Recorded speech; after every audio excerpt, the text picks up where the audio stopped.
Awganistan'ın paýtagty Kabulda bolan güýçli partlamadan soň tiz kömek uloglary Gyssaly aeroporta bardy. Wakada hilak bolanlaryň sany barada dürli maglumatlar berilýär. Bu partlama 7 awgustda Uwan paýtagtynda janynyň geçen hüjümçileriň amal aşyran ençemi hüjümniň ideýanyna gabat geldi. Şol hüjümlerde onlarça adam hilak bolupdy.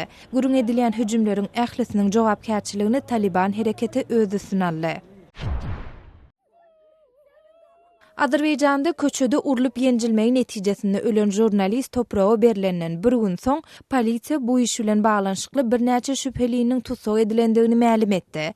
9 awgustda Bakuda 30 ýaşly Rasim Aliýewiň jaýlanyş mirasyna onuň maşgala agdalary we dostlary gatnaşdy.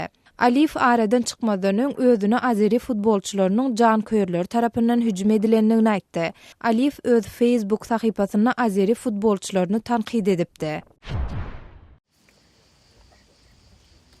Gürjistanyň dini liderler 2008-nji ýylda Russiýa bilen bolan uruşda ölen gürji eskerlerine hormat bildirmek maksady bilen Tbilisiniň etegindäki Muhatgverdi harby gonamçylygyna bardylar. Bu waka 2008-nji ýylyň 8-10 awgustunda bolan 5 günlük konfliktiň 7-nji ýyl dönümini ýatlamak maksady bilen geçirilen bir näçe çäranyň diňe biridir.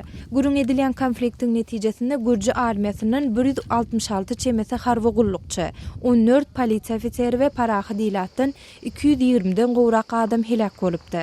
Wakada pida bolanlaryň arasynda Gürjistanda ýaşaýan dürli etnik we dini arlyklaryň wekilleri bardyr. Siz Azatlyk radiosynyň şu günkü täzelikleri bilen tanyş boldunuz.